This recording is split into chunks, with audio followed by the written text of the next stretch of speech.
just a bunch of like swamps and like alligators. Like, what are you hunting in Florida? Like, what Right. Yeah, creatures swamps are and there? alligators, maybe like, but are people hunting deer? You know what I mean? Are they hunting like geese and I don't not that I've ever heard of. Maybe I'm wrong because I've been to Florida like one time, but I just don't know how it fits the the Florida environment. It's kind of random and it looks kind of silly too.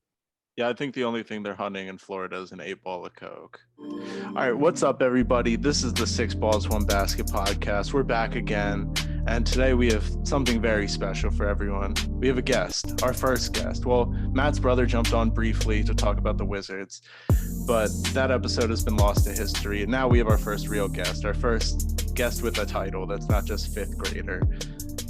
Jeff Kee from GLeagueTV. What's up, man? What's going on, fellas? I really appreciate you guys having me on.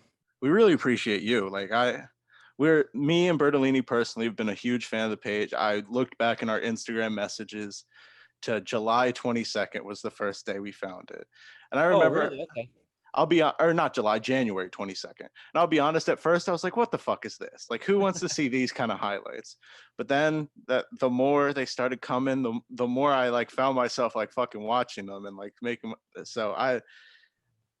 It's just, you make so much great content all the time. And Bertolini, you want to start us with our first question?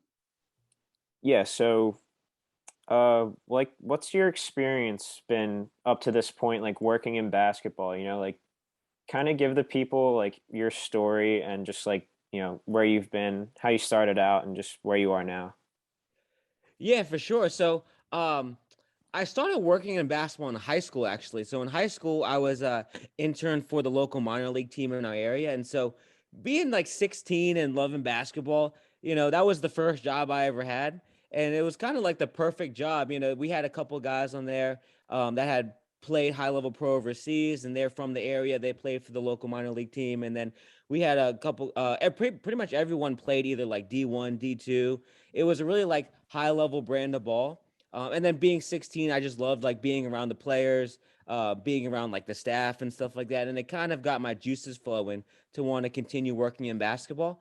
And so then in college, I was a student manager for the UMBC men's basketball team.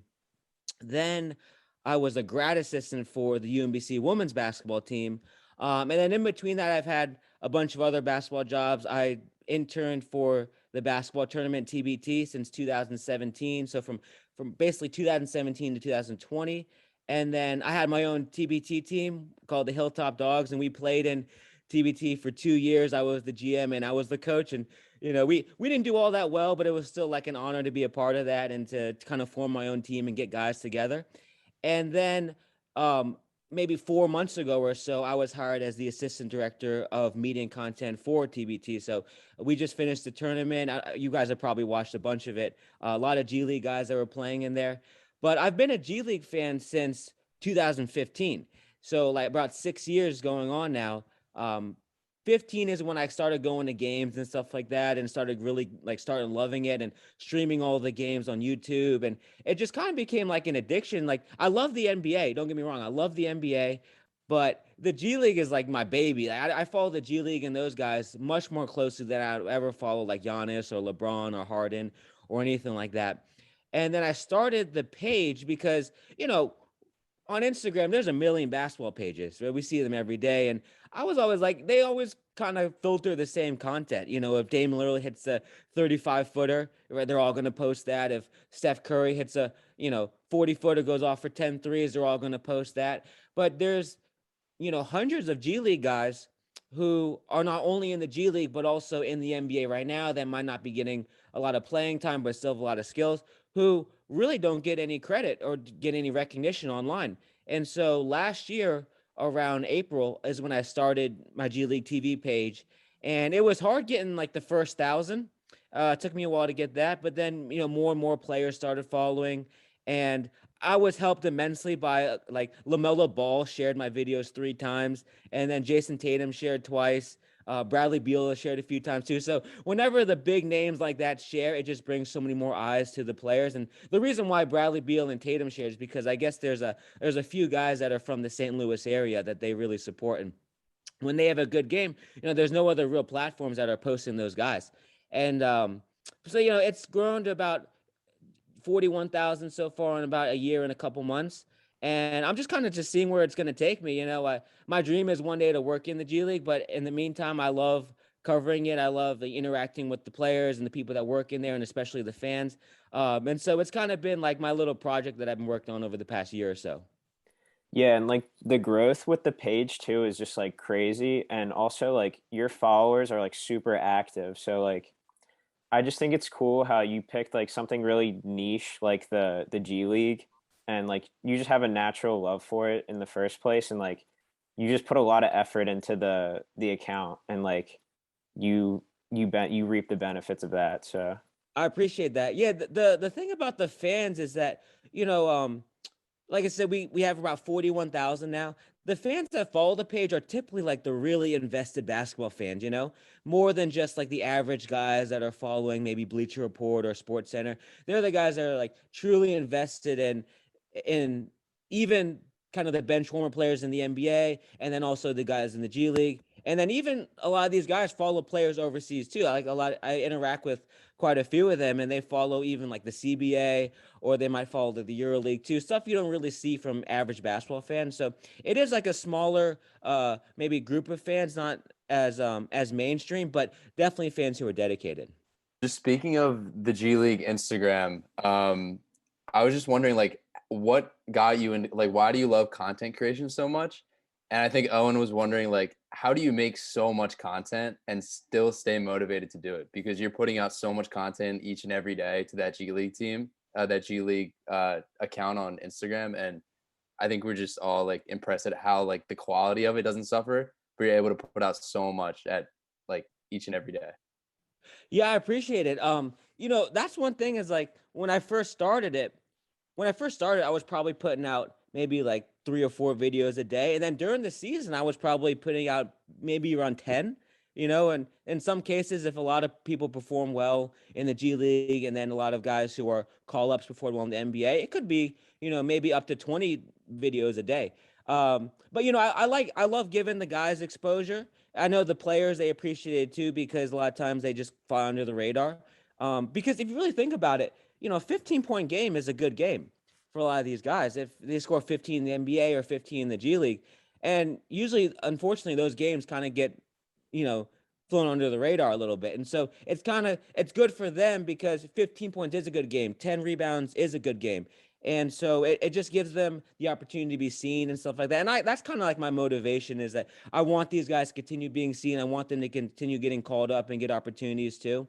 And then, as far as like producing the number of videos, you know, it's not really hard to make the videos. There's a lot of just like chopping up film and stuff like that. So it's not hard. It's just more a little bit time consuming. But usually at 10 o'clock at night, I got nothing to better to do anyways. If I had something better to take my time away, then maybe I couldn't make as many. But 10 o'clock, 11 o'clock at night, when a lot of these games are ending, is usually the time where no one's calling me. There's usually nothing good on TV, so I have a lot of time to cut up the stuff. Yeah. So what's the process like for cutting that highlight reel up? Like, do you watch the full game and just pick out the moments that you think are the best, or do you go through the highlights that are already generated and then like go through that and post them on Instagram? It's kind of both. Like when the G League season was going on, I probably had like 2 or 3 games running at one time. One computer screen had one game, and then the TV had another game, and so I was kind of simultaneously watching them to see if like any highlight plays would come up or if anything stood out really. But at the end of every game, see, when I worked for the UMBC team, we had access to. Are you guys familiar with Synergy at all? Only No. through hearing you talk about it in interviews. yeah. Okay. Yeah, Synergy is like basically all the college teams have it, all the G League teams have it, and NBA teams have it. It's basically like a film database. And because I worked for when I was the grad assistant for the women's team at UMBC, I was able to get a Synergy account, which usually they cost to get a Synergy account, like our school pays $10,000 a year for it. So it's not something that I could just get on my own. But through the school, I have the account, and so I have access to all the film throughout for every G League game, every NBA game, every college game. And so through that, I'm just, I have basically the world at the palm of my hands with all that film. And so that's how I'm able to kind of get all of it, because a lot of people do ask, like, where do I get the G League film from? Because a lot of it isn't like, available in other platforms and stuff like that. And so I'm like, oh, I just get it from Synergy, and they have the whole games available. I just kind of chop them up, and they do the hard part. And I just kind of chop it up. It takes me maybe 10-15 minutes or so, and then post it. Awesome. And I have a UMBC question for you, actually. Yeah. Do you still have your victims list? I read in an old interview that you, quote, have a victims list hanging up next to your bed of all the UMBC students who you've beaten with the Sixers. Do you still have that list? Oh my God. Yeah, so I the thing is, I don't play 2K anymore. You're talking about with 2K. Yeah. Right? So yeah, I don't play 2K. I never updated my system. So I was in school. My roommate had a video game. He had Xbox, and my other suite mate had the PlayStation, right? So I would always play with theirs. But at home, I only have a PlayStation 3. And I never had a 2K on my own. I never had a 2K past like 2017. So in that sense, I don't really play that much anymore. But if I was still rooming with other people, I'd be playing every day. It was something I loved to do in college when I was, rooming and stuff like that, but not so much anymore. Yeah, you're not missing much. You're probably a happier person. Yeah. The game has gotten so much worse, so you probably left at a good time. Yep. And while we're talking about college and stuff, if say you were Jalen Green or Jonathan Kuminga or one of these top recruits, what would you do? Would you choose to go to college, or would you like go to the G League Ignite team and try and play like that? Yeah, that's a good question. There's so many pros and cons to both. It's like, nowadays, because players can make money off their likeness, they can make six figures easily, based on like sponsorships and stuff like that and advertising. So, when Jalen signed and Jonathan Kuminga signed, they didn't have that option. So I can see why, like, at least money wise, they'd want to go to the G League. But to tell you the truth, if I'm, kind of the mid-tier pack, I'm not one of these like 5-star recruits, I'm taking the college route 10 times out of 10. If I'm Jalen or Jonathan, I'm thinking to myself, like, okay, I think it's honestly beneficial for kids to go to college for a year. Even though it's just for a year, even though they really only go to school for one semester, then the second semester they can kind of coast. I really do think that they do get benefits. Like, I think living on your own in a college environment is really fun for any kid. Being around that college atmosphere is a ton of fun. Going to school and being responsible still as a student, I think is a big thing, because the G League Ignite team does offer you the ability to go to school, but I have a feeling that these guys aren't taking that. They're just, they're making, a lot of these guys, these new signees for this upcoming year are making 7 figures. So they're thinking, hell with school, right? Yeah. And so, they give you the option, but I would be curious to know how many of them actually took that option. It'd be a toss up to me. There's a lot of pros to being in college. And then there's a lot of pros to also just starting your career 1 year early, learning from the veterans. I think the thing that's really cool about the Ignite team is that a lot of people thought they were just throwing, 12 to 15 of these elite prospects on one team and then say, go play, right? But it was really only six or seven of them, Kai Soda didn't end up playing, that ended up playing on this team. And then the rest of them were veterans, Having Amir Johnson there was probably huge. A guy who played 10 plus years in the NBA. Same with Jared Jack, 10 plus years, and now a coach on the Suns. So being able to learn from these guys who have been around the game, been around the league for a decade, was probably super beneficial. Having them learn from Brian Shaw as their coach, a guy who played 10 plus years in the league, won multiple championships, has coaching experience in the NBA for over 10 years. So, yeah, it'd be a toss-up for me. I think it just depends on what you value more. You want to start a year early, or do you want to continue, maybe like take another year, maybe be a kid to some degree, right? Still enjoy like the college life. But with that being said, I always think to myself too, you can start your pro career early, but when you're going to these top tier programs, even at UMBC, you have to conduct yourself like a pro, right? So when you're going, let's say, like if Jalen was to go to Kentucky, I'm sure John Calipari is not going to let him walk around like a bum. You know what I mean? He's going to have to be at practice on time, if not early, right? Every single day. He has to go to study hall. He has to go to weightlifting. He has to do media sessions. On the road, they have to do all the same stuff. They have to study. They have to do media sessions. They have to be on time for things. So it's not like if they went to college, they could just party around all the time. They still have to conduct themselves like pros, like they would with the Ignite team. But yeah, for this year, because the Ignite team, a lot of these players are getting 750 or up to $1 million. It's hard to turn that down when you're 17 years old. Yep. It's hard to turn that down if you're 40 years old, let alone 17. So I can see why the pressure to join the Ignite team or even the overtime league is there. Yeah, Yep. and I respect your opinion that like going to college for just even 1 year like is beneficial and would help a player like mature and be more ready for like the NBA life. But I feel like nowadays it's like if they have an agent already, their agents just like it's like try to get to the NBA as fast as possible. Right. And I feel like that can be like a detriment to some players. Like what pops into my mind is Kobe Simmons from Arizona. Like yeah. I think he went one and done or maybe 2 years when I really think he should have went back to Arizona for another year. And I feel like that honestly had an impact on his NBA career because he went like I don't even know if he got drafted, but if he did, it was late in the second round and he bounced around in the G League. So yeah, actually, Kobe Simmons was one of 2 players this year in the G League to average 18 points and 6 assists. And do you guys know the other one? Oh, I'm sorry, 18.6 assists and like 5 rebounds. Do you guys have an idea who the other one might be? Marcus Keene. No, not Keene. Not Keene. I don't know. Yeah, I have no idea. Kevin Porter. Oh, So, of course. yeah, so Yeah. KPJ and Kobe were the only ones averaged, I think it was 18, 6, and 5 this season. But, you're right. A lot of these guys are leaving a little bit too early. And we've seen it with the Ignite team this year. Daishen Nix didn't get drafted. Mm-hmm. He was the guy that, he had a good year this year, too. I mean, he led the Ignite with an assist.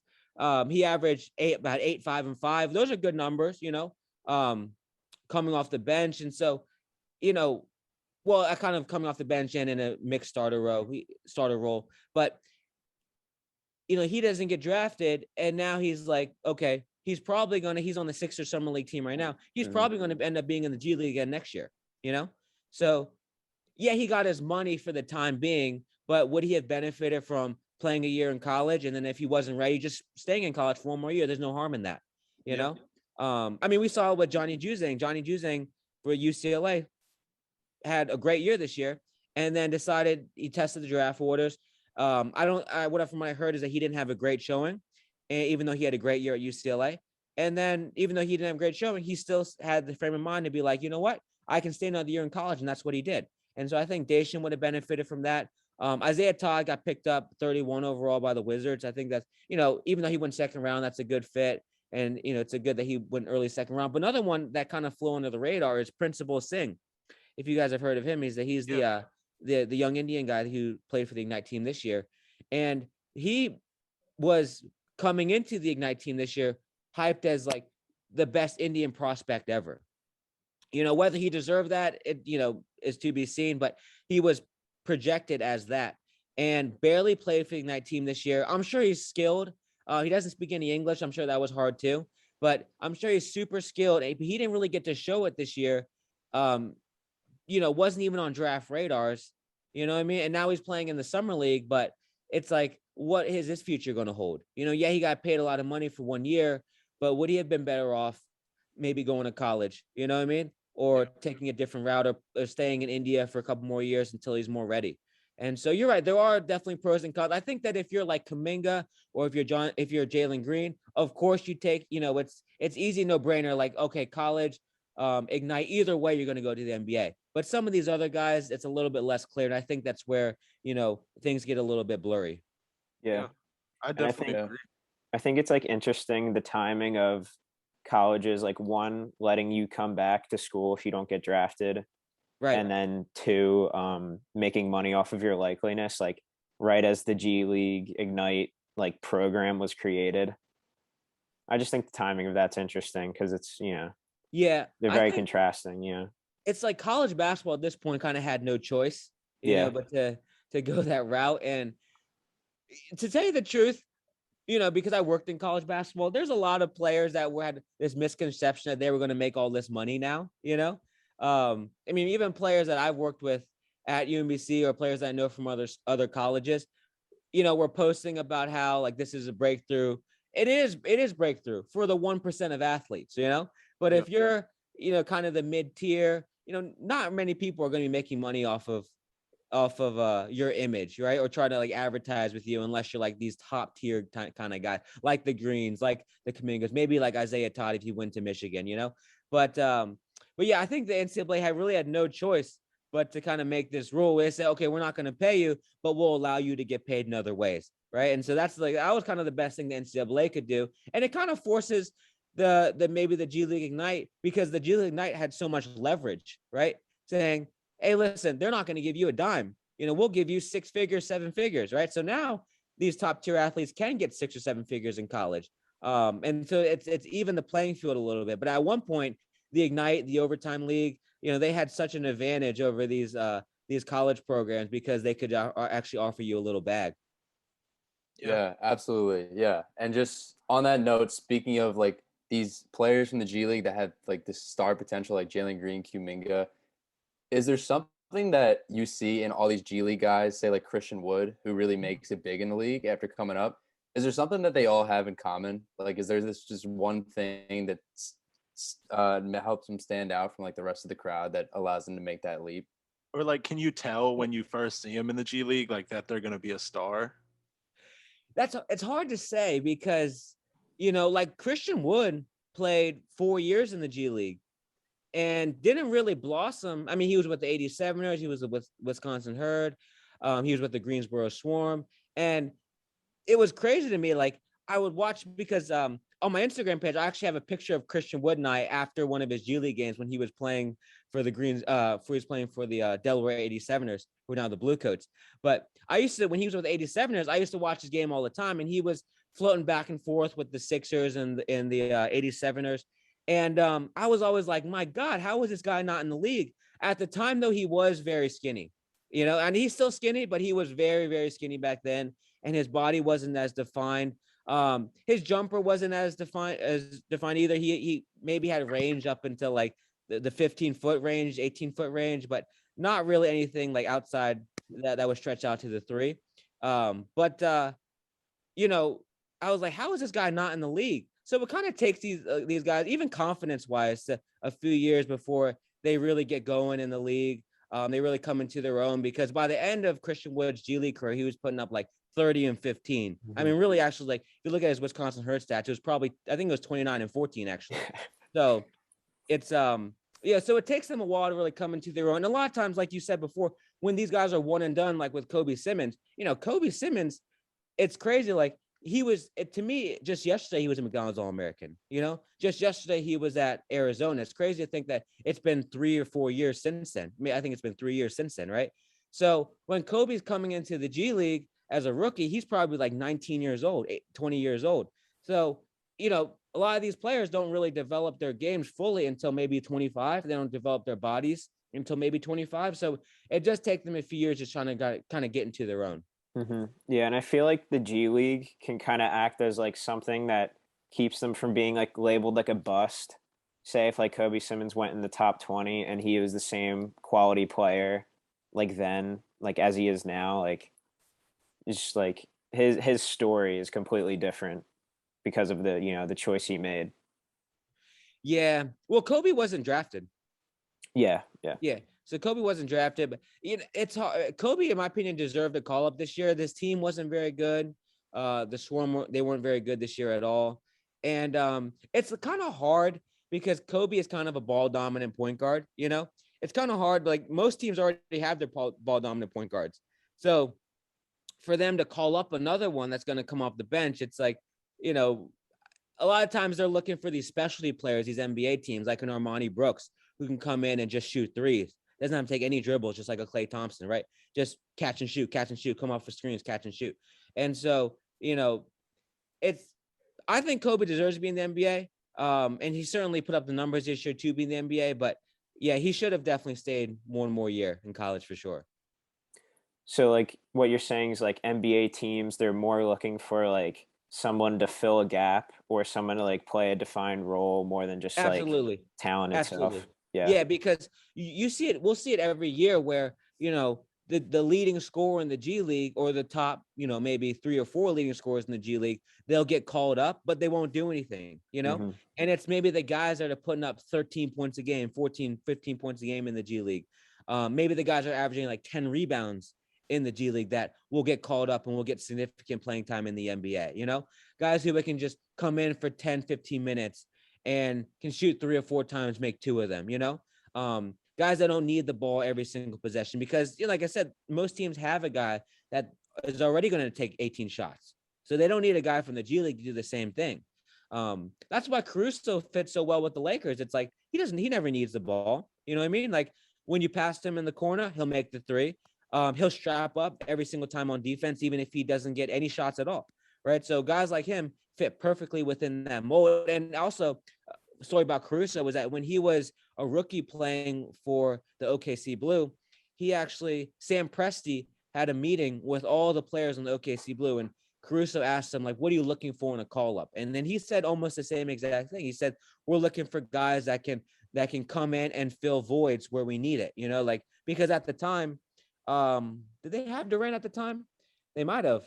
Well, they had at least had Russell Westbrook, so they already had a guy. They didn't need Alex Caruso to get 20, because they had a point guard to do that already, I think they still had Durant that year. So they had a guy that could get 30, so they didn't need any of those guys to even score. If anything, they were looking for probably more like an Andre Roberson type of guy, Mhm. you know what I mean? With a little bit of a jump shot. And so, yeah, it just depends on the role and if you can fill it. And those guys, more likely than not, will get the call-ups.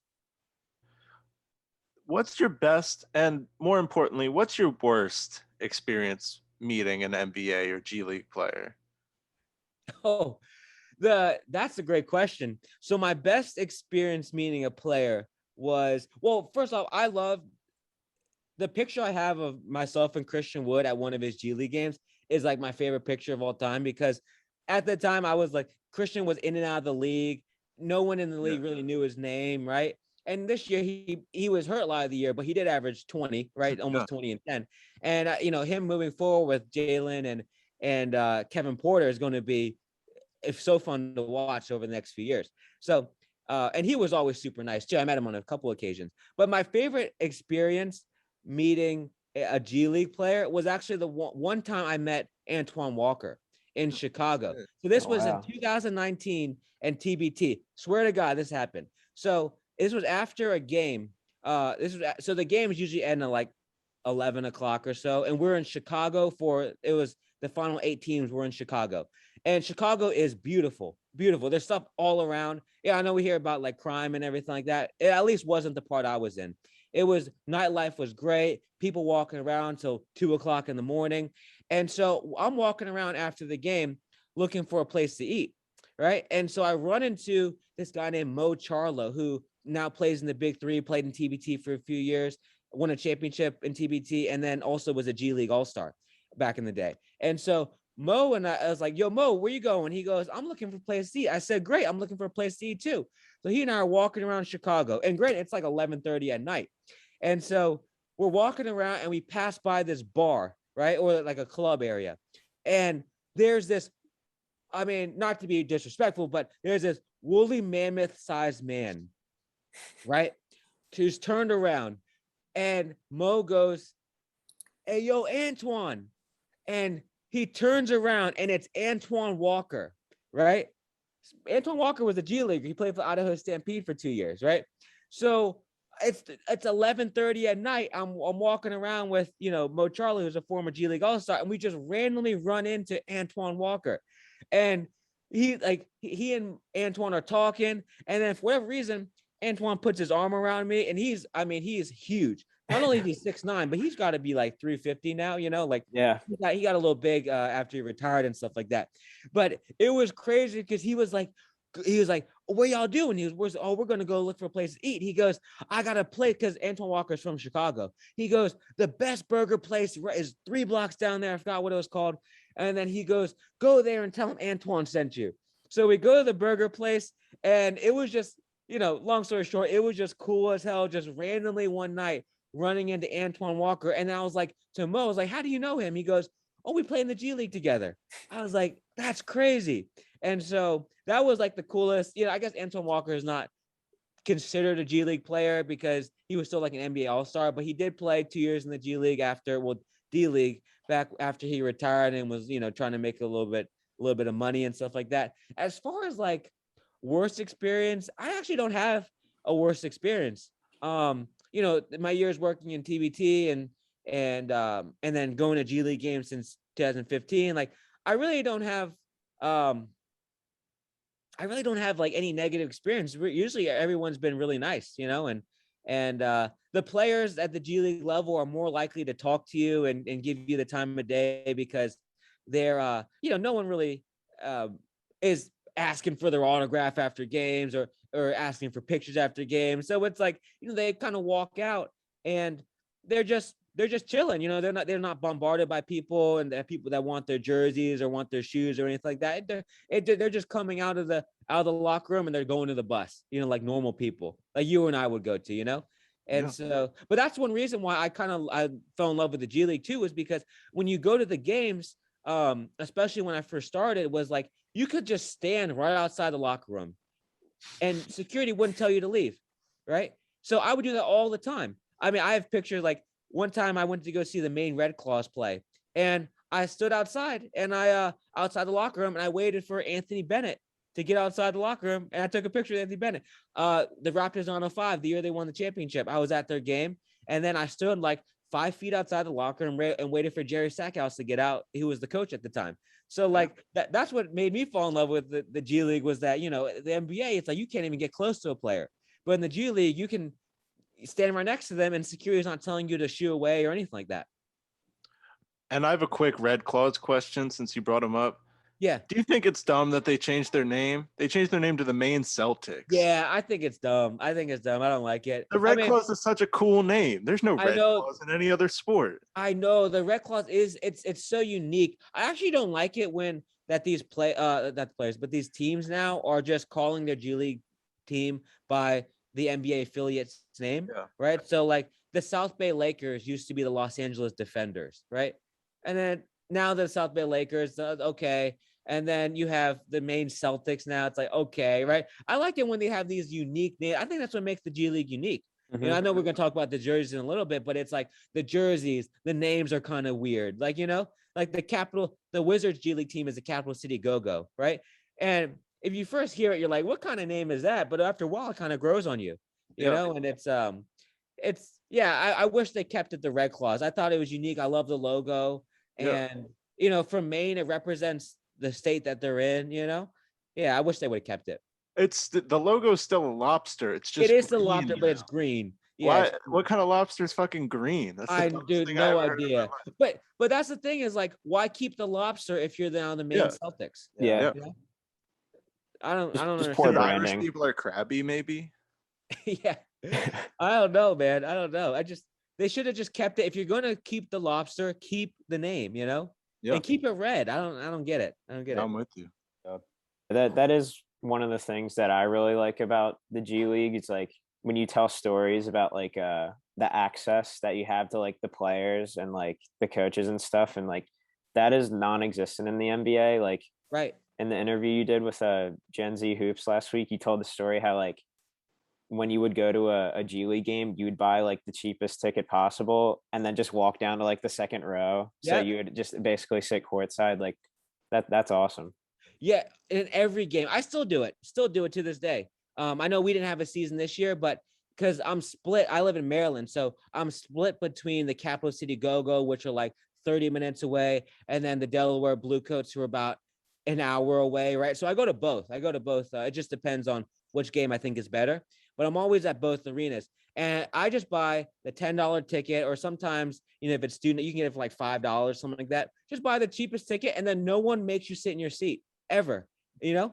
One cool story was that a few years ago, this was, I forgot what year, this might have been like 16 or 17 or something like that. I went to a G League game, and Joe Biden was there, right? So Joe Biden was there because the game was raised, the 87ers that day were raising money for Joe Biden's son's foundation. He has a son named Bo Biden who passed away from cancer, and he has a foundation in his name. And because Joe Biden is from Delaware, they had him come at halftime and speak to the crowd and stuff like that. And it wasn't even sold out. It really wasn't. They announced and they tried to market it that Joe Biden was coming. Still wasn't sold out.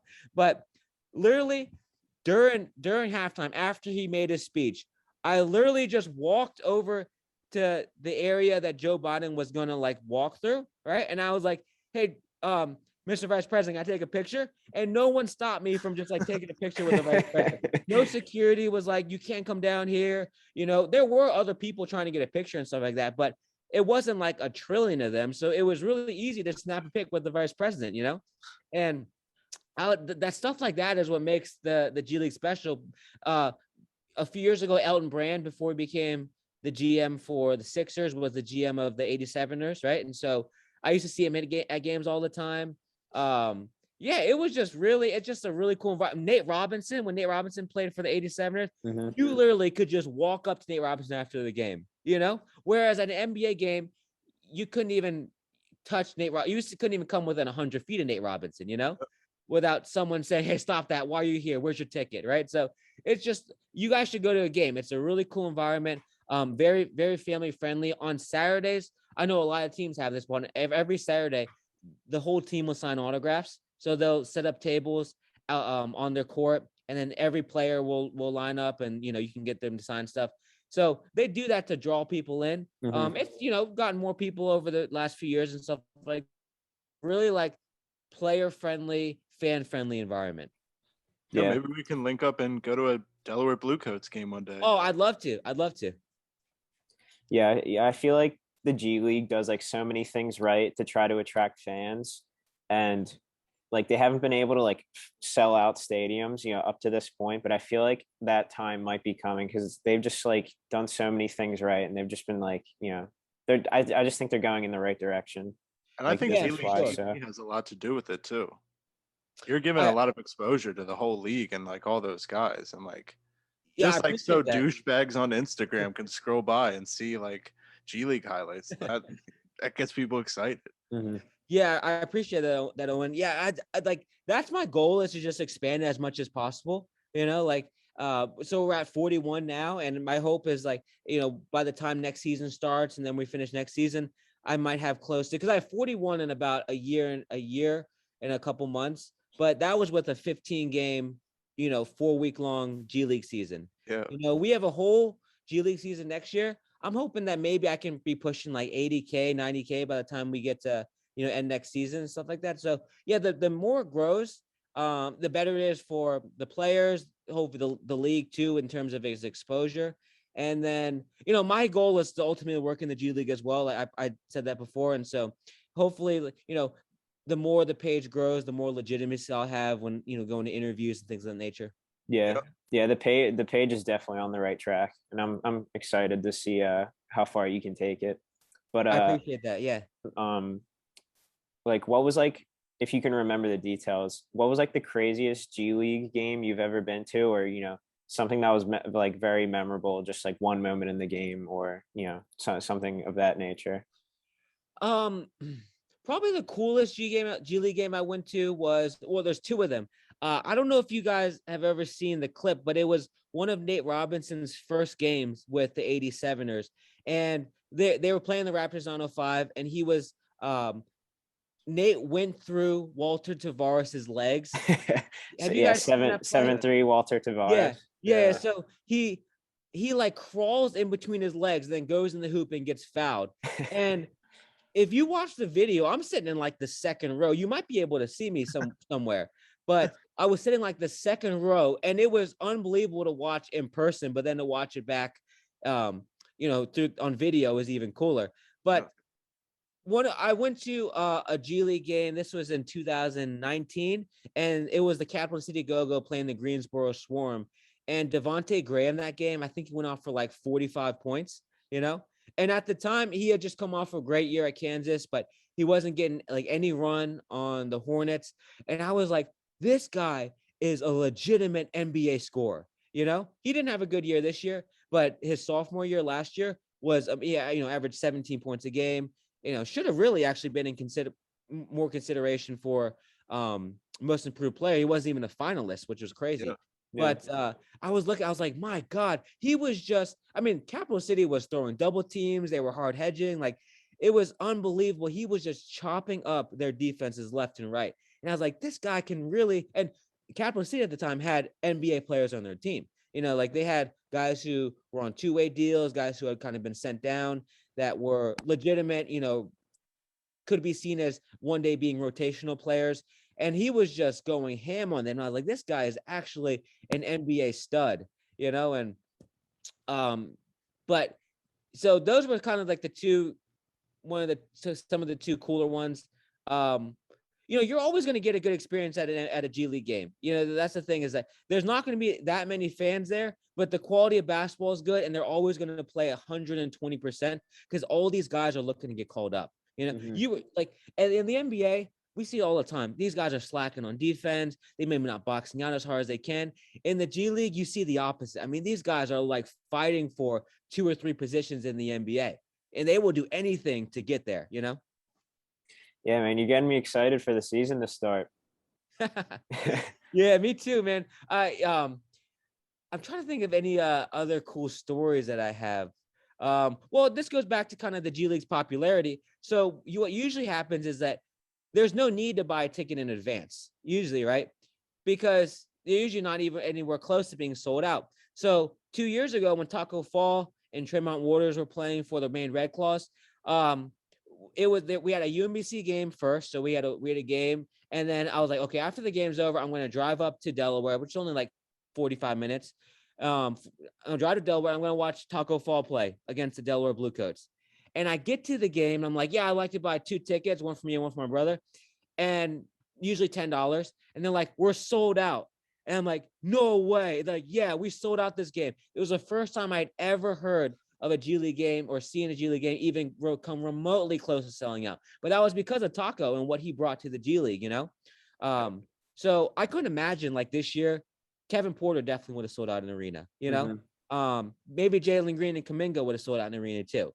So, depending on the player, depending on the team, I think that more than ever, there's a chance of there actually being like legitimate crowds and people are invested and stuff like that. So it's good. It's great for the league. Yeah, I'm with you there. Yeah, absolutely. And just to wrap up the interview portion of the podcast, we're going to do a little start one, bench one, cut one with the past 3 G League MVPs. So just to go over them for the people listening, we have this year's MVP, Paul Reed, 22 points, 12 rebounds, 2 steals, 2 blocks for the Bluecoats. Last year's MVP, Frank Mason III, 26 points, 3 rebounds, 5 assists, 1 steal for the Wisconsin Herd. And then 2019's MVP, Chris Boucher, with 27 points, 11 rebounds, 1 steal, and 4 blocks for the Raptors. So give us, which one would you start, which would you bench, and which would you cut out of those 3 players?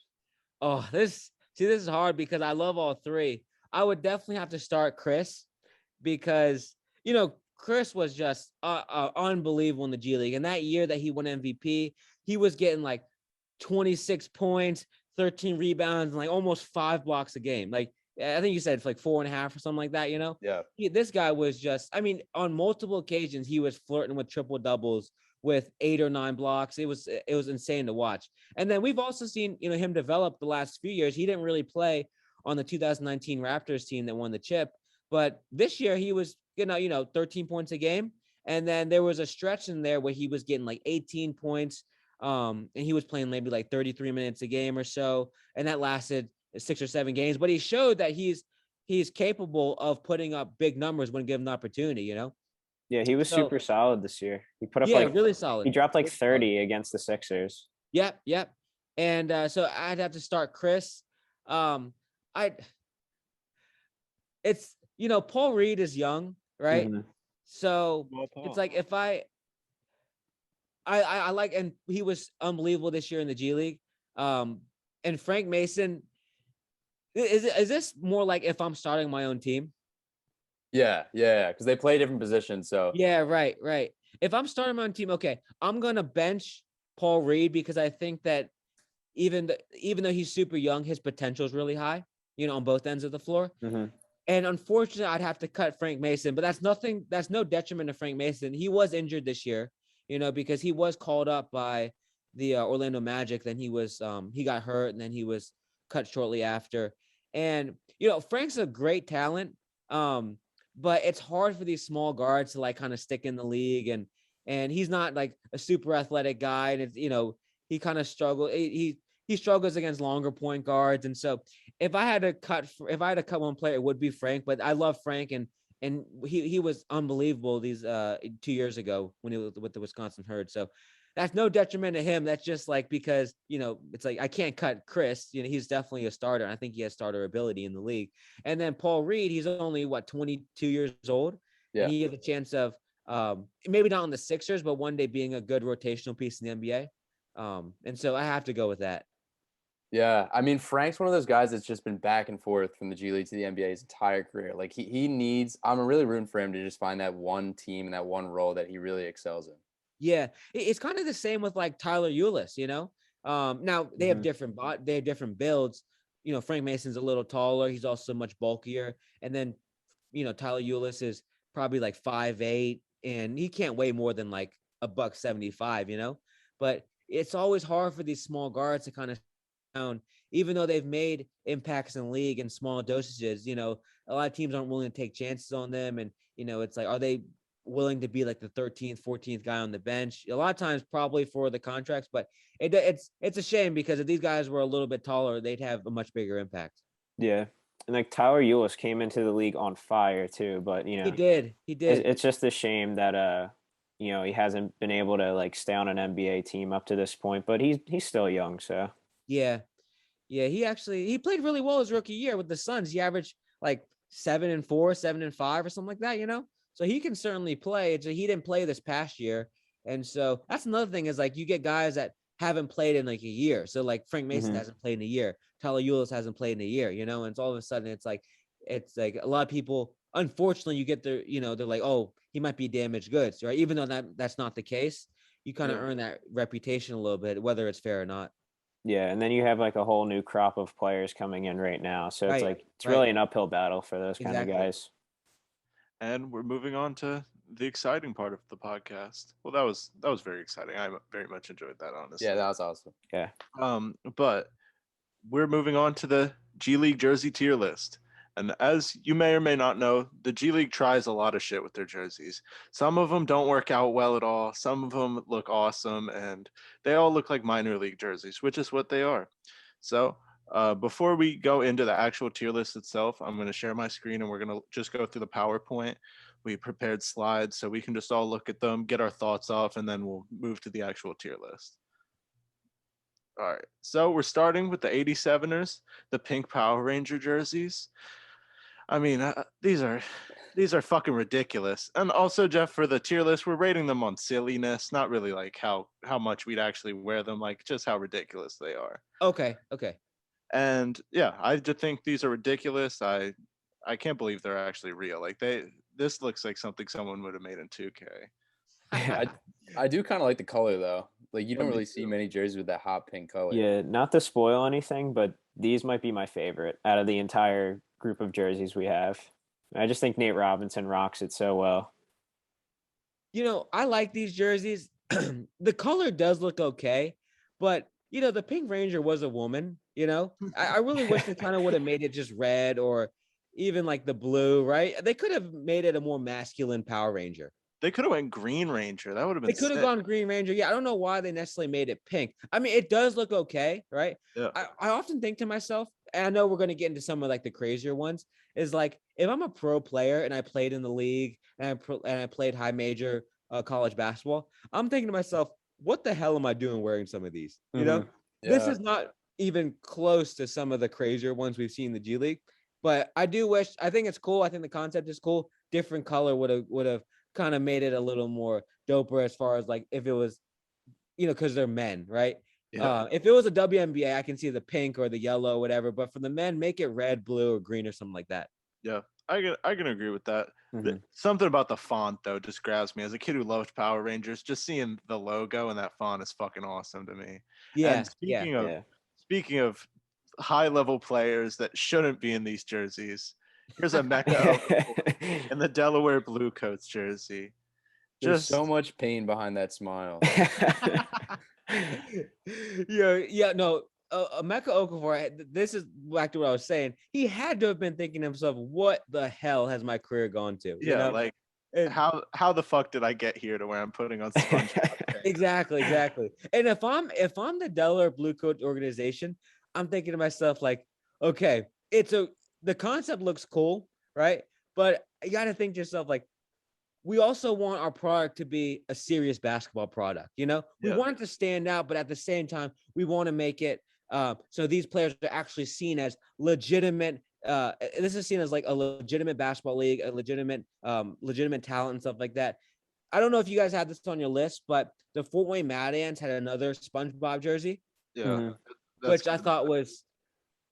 I think this is cool, but I thought the Fort Wayne Mad Ants was a lot more digestible if I'm a player, you know, and I'm suiting up, and I like that one I could wear as a player and be like, oh, that's kind of dope. I don't know if I could be as a player, as a fan, yeah, it's dope, but as a player, I couldn't be like, I'm gonna wear this. I'm gonna be proud of the organization I'm repping, you know? Yeah, this is just so overboard.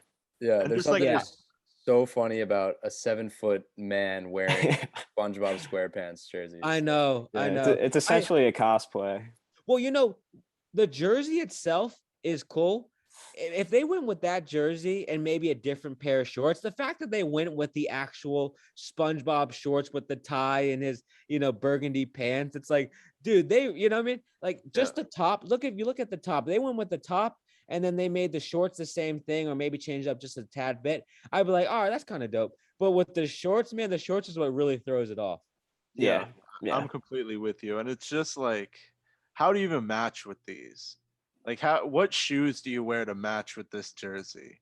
Honestly, I don't think it matters because all they'd be looking at is the jersey. You know what I mean? And the shorts. That's a good point. You could wear a pink pair of shoes. You wear like a red pair of shoes. It wouldn't match at all. But all they would care about was like, look at that guy. Look at that 7-foot guy who used to play in the league wearing that ridiculous jersey.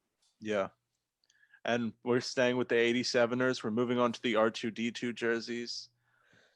As a huge Star Wars fan, I love these jerseys. I think they're awesome, but also they are super fucking ridiculous. And something we were saying earlier is that like just the quality of these jerseys, because the G League pumps out so many different types of jerseys. Mm-hmm. Like you can just tell like the way it's laying on his shoulders that like it's really just not the best quality. Mm-hmm. Yeah.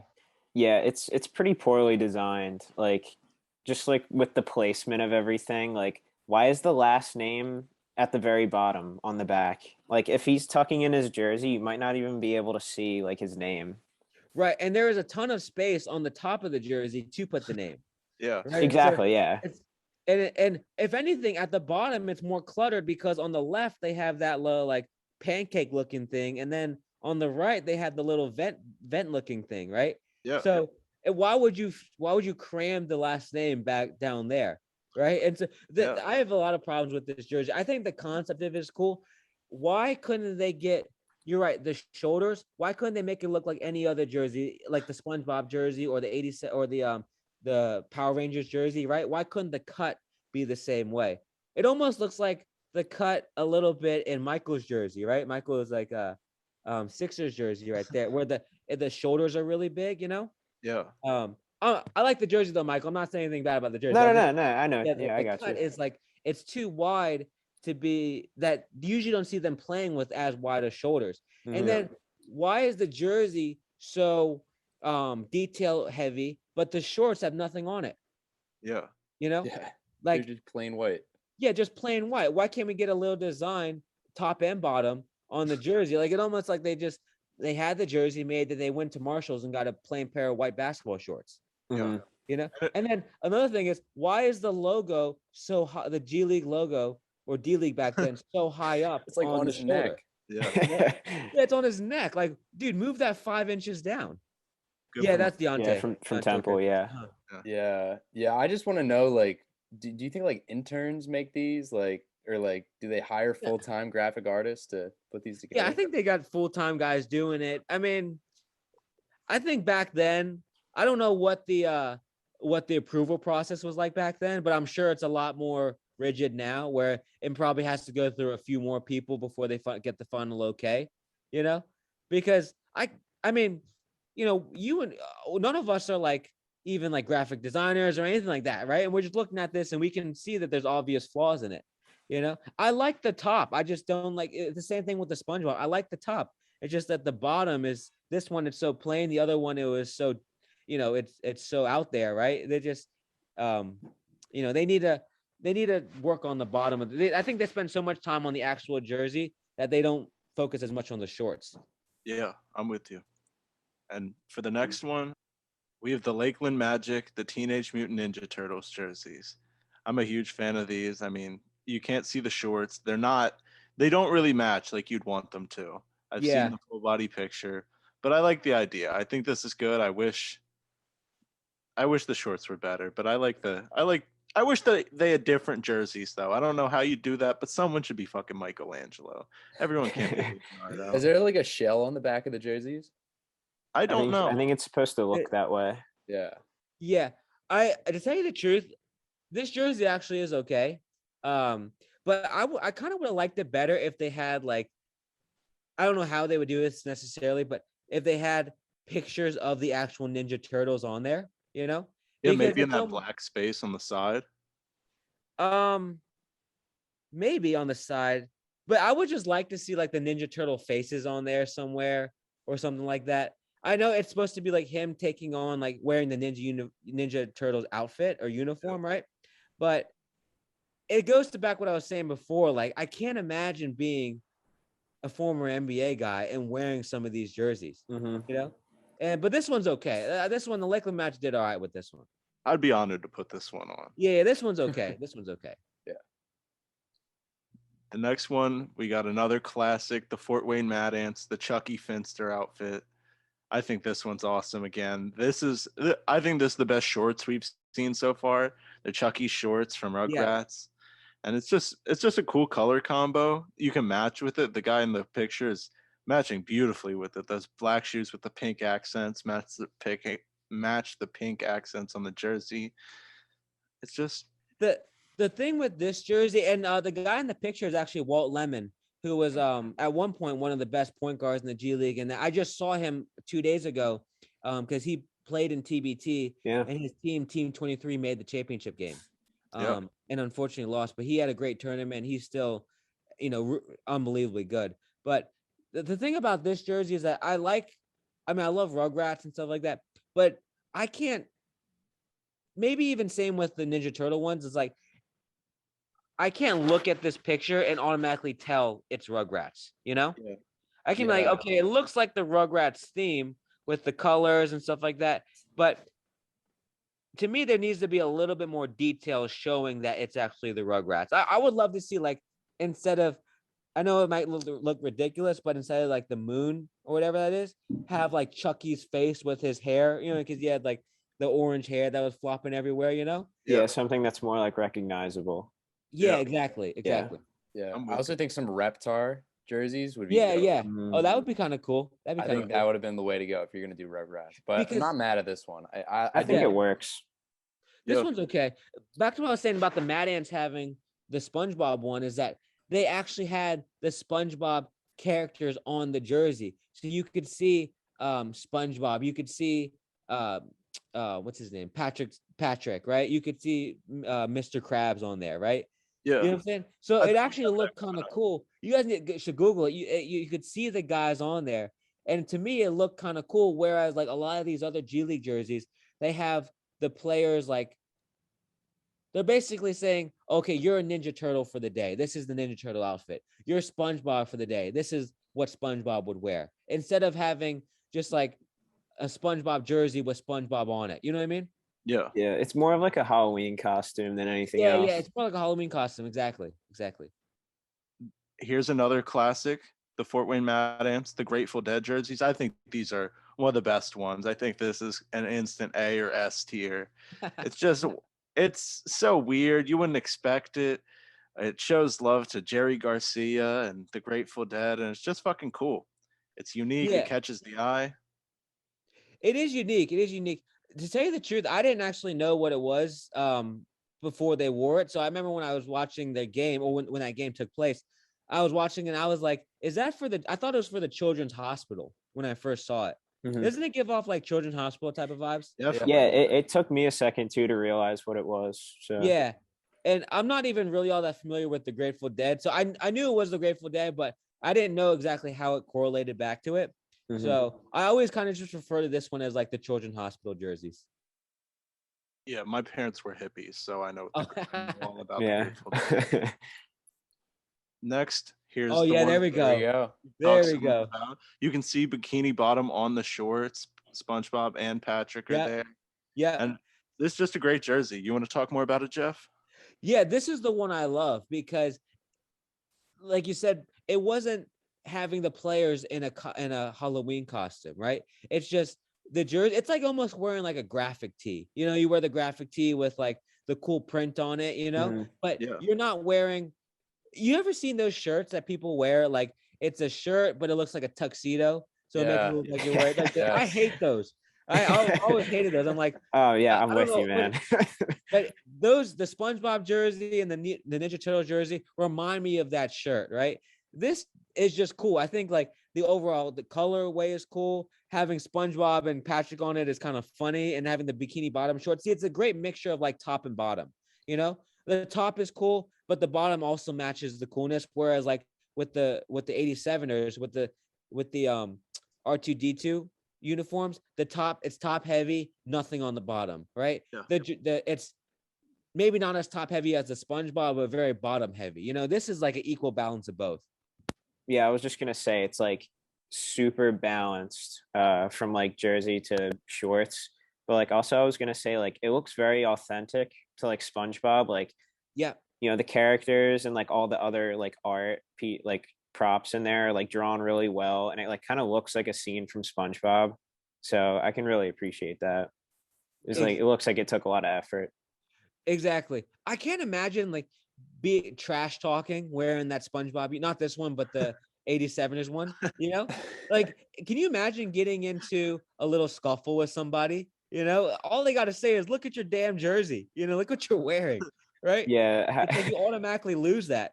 How are you gonna scream N1 after, well, you know, while wearing SpongeBob and Patrick?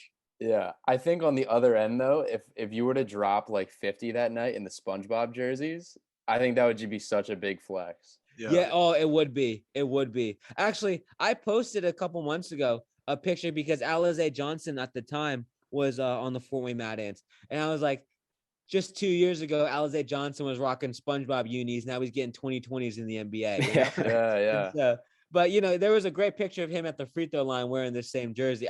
But like I said, I think this one's actually pretty cool. Yeah. All right, the next one. This we couldn't find a high resolution picture of. We in pre-production called this the Duck Dynasty jersey. This is the Pack a Lip of Skull jersey by the Lakeland Magic. It's just for country fucks, really. It's made specifically for Tyler Johnson and the Johnson family. There's not really much to say about this. It's disgusting. It just looks like it's like dead leaves and like tree bark. It's yeah. You wear this over like your camouflage hoodie while you're going out and shooting some bucks, but you also want to support, you know, the Lakeland Magic at the same time. Yeah. No, this is like the if you like want to go hunting, but you know, well, I'll say this: why would maybe I'm misinformed, but is there any places you can even hunt? Is like hunting a thing in Orlando, in Lakeland, and wherever they are in Florida? You know what I mean? Yeah, I wouldn't really know. I don't really understand the reasoning of making this. Yeah, I can see like in a like okay, I can see the Mad Ants like in Indiana, right? Yeah. Them wearing a camouflage jersey, right? Mhm. Somewhere where there's like, or in Iowa, like the Iowa Wolves wearing this or something like that, you know? But in Florida, I can't see why this would match. I mean, there's just a bunch of like swamps and like alligators. Like, what are you hunting in Florida? Like, what? Right. Yeah, swamps and alligators, maybe like, but are people hunting deer? You know what I mean? Are they hunting like geese? And, you know, not that I've ever heard of. Maybe I'm wrong because I've been to Florida like one time, you know, but I just don't know how it fits the Florida environment. You know, it's kind of random, and it looks kind of silly too. Yeah, I think the only thing they're hunting in Florida is an 8-ball of Coke. Yeah, right. On to the next one. The Mad Ants Toon Squad jersey. I mean, I don't really know what to say about it. Matt, you want to talk about it? I mean, they just like copy the design. I mean, it's not very original. I mean, I get what Yeah. they were going for. It's like nostalgic. But again, like it doesn't really stand out. It's like an okay jersey. It's an okay reference. See, they should have done the same thing they did with their SpongeBob uniforms, right? So Yeah. they should have had the Toon Squad jersey, because you're right. All this is a copy off of the actual Toon Squad jerseys from the Space Jam movie, right? So it really took probably give a graphic designer 20 minutes to probably come up with the same design, you know? Mhm. They should have done the same thing they did with the SpongeBob uniforms, where they have like Donald Duck and Bugs Bunny on there, right? And so they kind of like keep the Space Jam theme, right? But it doesn't look like it's a copycat of just the jerseys. Yeah, or why wouldn't you go with like the Monstars jerseys? Oh, dude, that's an even better idea. Go with that. You're right, with the big number, Yeah. right? With a big number Yeah, on the yeah. front. Yeah, I go with the Monstars. That would be even cooler. Yeah, like why would you want to be? I guess you want to like be the Toon Squad because they're the good guys, but you're supposed to be the fucking Monstars. You want to be intimidating.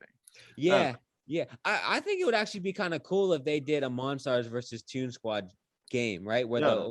the home team wore, I Yeah. guess whatever one, I guess maybe the home team would wear Toon Squad, and then the away team would wear the Monstar jerseys. That would be kind of cool concept. Yeah, we'll trademark it and then we'll sell it to the G League teams. Yeah. Yeah.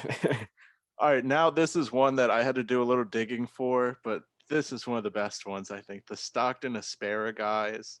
Have you seen this one, Jeff? Yeah, I've seen this one. All right. This was my deep dive. This is the hope I was hoping I would get you with this one. They did this for one game.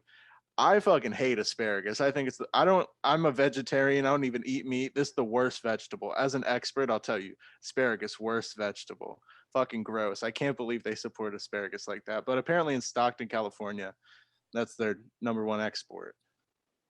Yeah, so they wore these for one game in support of like the Stockton Asparagus Festival, which is like the biggest asparagus festival on the West Coast, which I don't doubt, but like what does that even mean?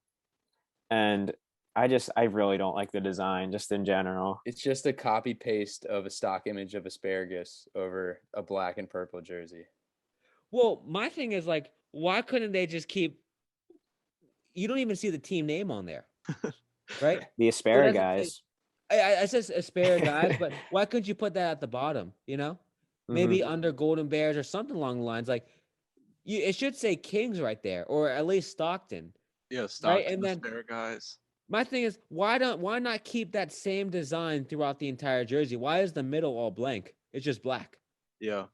You know, This is like very low effort, like we've talked about before. Yeah.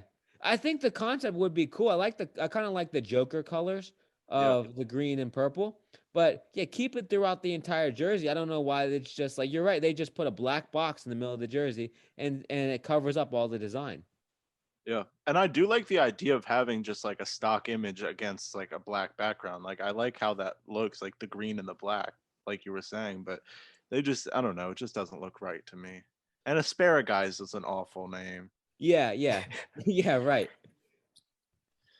Now to our next one, staying with the Stockton Kings, staying with food, the pizza jerseys. And this is my favorite picture because this is like in the middle of a live news podcast.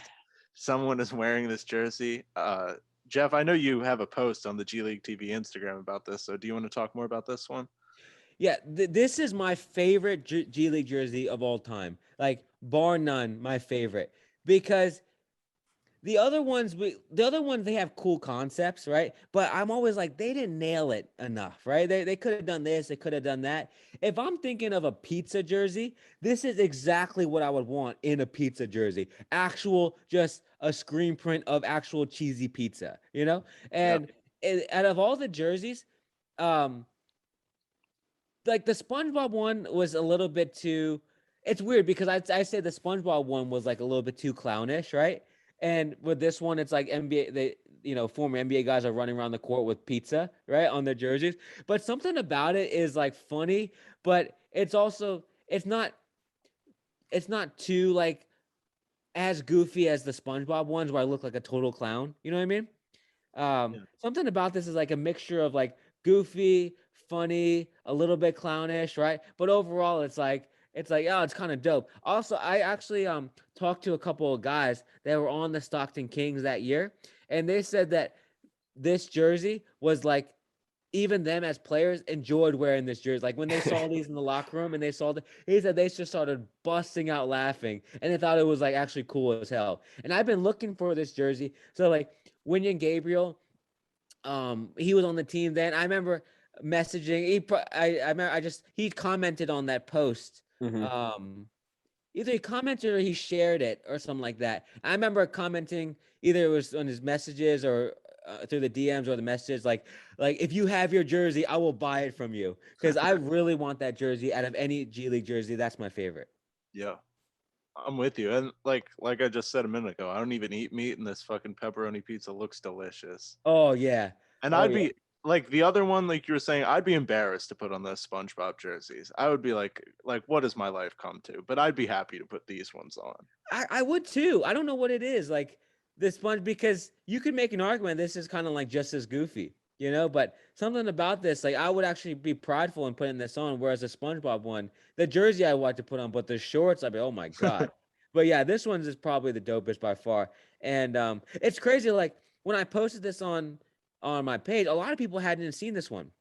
A lot of these jerseys, even the crazier ones, don't go viral the way that I think the G League would hope they would, you know? And so a lot of these fans are left like, totally out of the blue, totally in the dark on what these jerseys look like. Yeah. Actually, tell you the truth, there's another team that's done quite a few jerseys. The Windy City Bulls had a dog jersey. I don't know if you guys have seen that. They had a dog night jersey that was pretty cool. And then the Memphis Hustle had a dog night jersey as well that had just pictures. It was like a collage of dogs throughout the entire jersey. But the Windy City Bulls one looked so much cooler. And so, yeah, Stockton, I would say Stockton, of course, the 87ers, the Mad Ants, the Memphis Hustle, and the Windy City Bulls were the 5 teams that really like went all out in terms of their jerseys sometimes. Yeah, I'm with you. And we unfortunately did cut the Windy City Bulls from our list, and once we get to it, I'll argue you about why the Memphis Hustle ones are better. But next we have the Northern Arizona Suns, the Rodeo Clowns. No. It's just like the SpongeBob ones. Yeah. Just like the SpongeBob one, if not worse. This one's definitely worse. Yeah, this is worse. At least you can look at SpongeBob and be like, oh, it's SpongeBob. Like, what the heck are the Rodeo Clowns? Yeah. The logo looks like shit. The fake handkerchief around the neck looks like shit. The Dude, the handkerchief, I didn't even recognize the handkerchief, but that's probably the worst detail in there. It's either that or the bow tie above where it says Rodeo Clowns. Are those supposed to be suspenders? Yeah, those are also supposed to. Oh yeah. Yeah. Dude, I can't imagine being Daxter Miles in this pick and wearing that. I would have retired. I would have just called it quits right here. It's like they had so many different ideas and they just threw them all on one jersey. And this is why the Northern Arizona Suns aren't a team anymore. Poor management. Oh, that's a damn shame, man. I forgot about this jersey. This one's the ugliest. I'll take the SpongeBob one 10 times out of 10 over this one. Yeah, I'd agree. Next, we got the Tommy Bahama jerseys from the Lakers Magic. Yeah, we tried to highlight a lot of the silliest ones.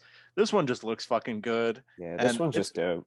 Yeah. It's just like outside the box. Like we never see jerseys that are this like, I don't know, like fancy and have this much going on that look like real jerseys. And I think that's one of the better ones. And back to what I was saying about the camouflages, I was like, how does that fit the vibe of Florida? With Tommy Bahamas and the flowers and the tropical vibes, it fits exactly what you would think of Florida. Yeah, exactly. This is one of my favorites too. I think that's a perfect point. It fits the vibe of Florida and Lakeland, and I think it's a great jersey because of that. Next, we have another fucking great jersey, the Grand Rapids Drive, the Flint Tropics.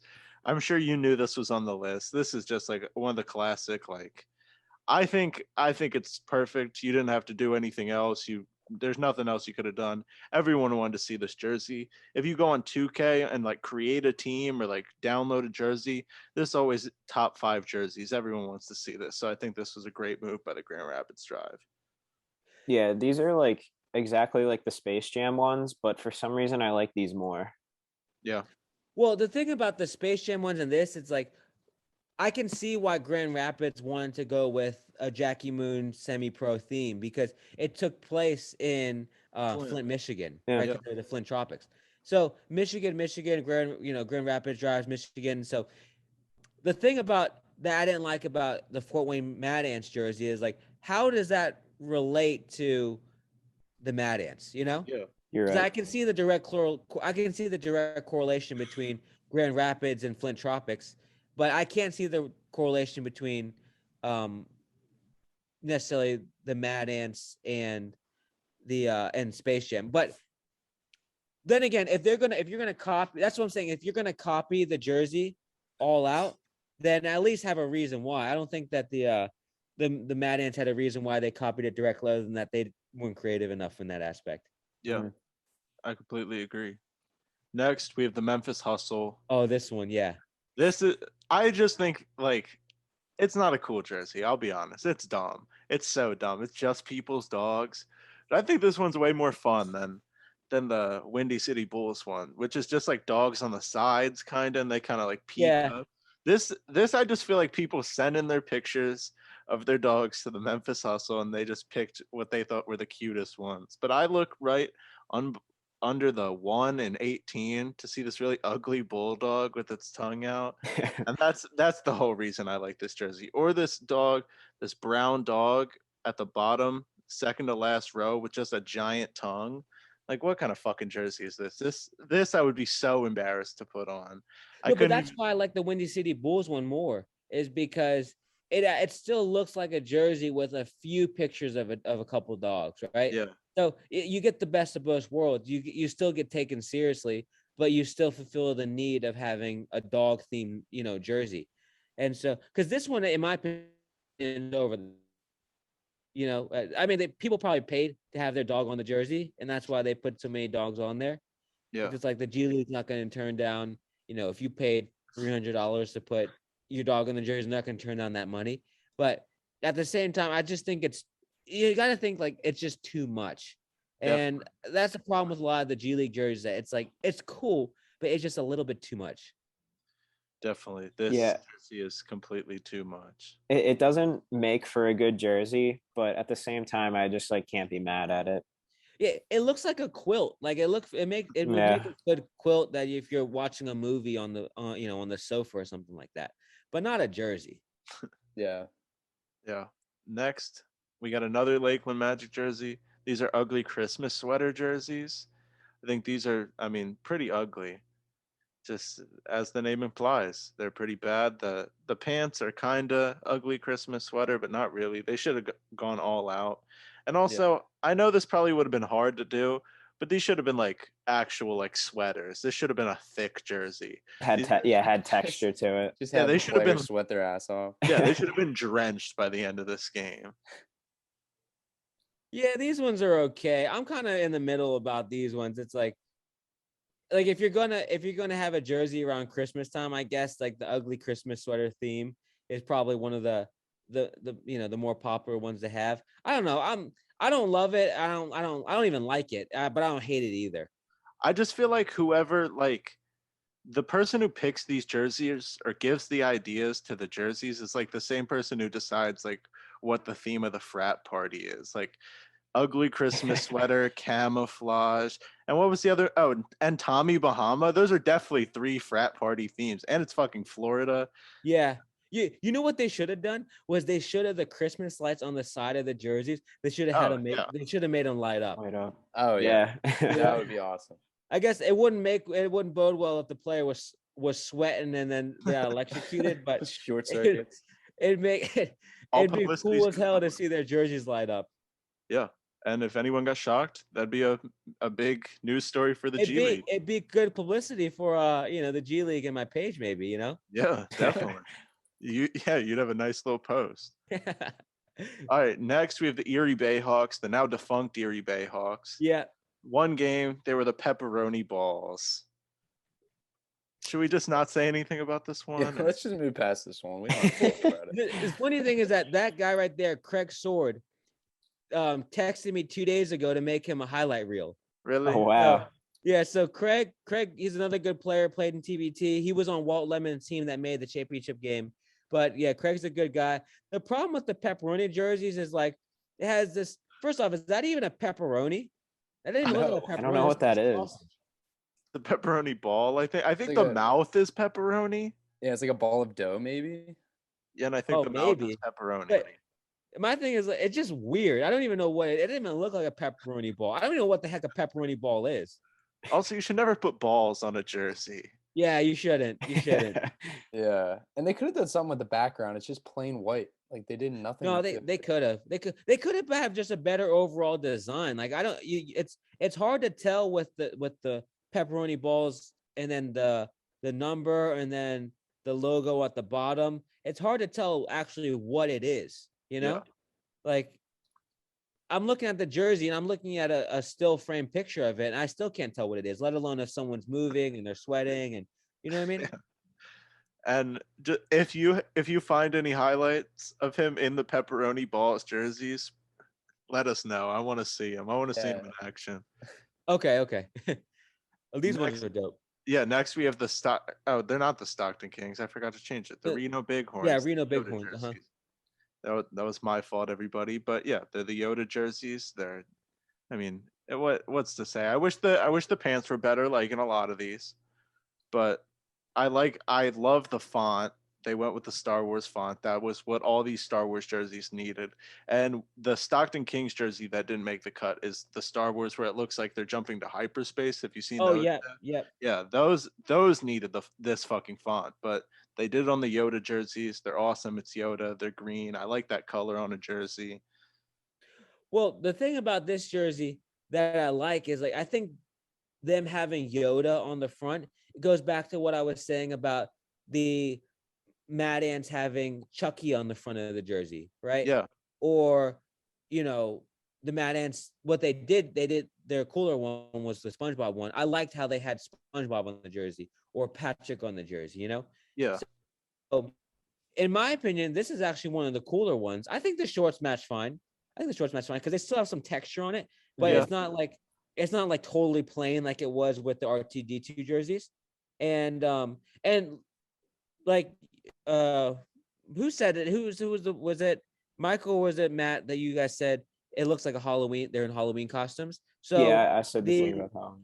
yeah, the R2D2 one is a Halloween costume. The SpongeBob Delaware 87 one is a Halloween costume. This one isn't a Halloween costume, right? Because it has Yoda on the front. So that's what I like. If anything, this is probably in my top 5. Yeah, I'm with you. I think this one's just like perfect. Like I'm a sucker for like two-toned uniforms. So like the darker green in the shorts, like I just absolutely love that. Like I just think they nailed every part of this, and like I'll wear anything with Yoda's face just superimposed on it.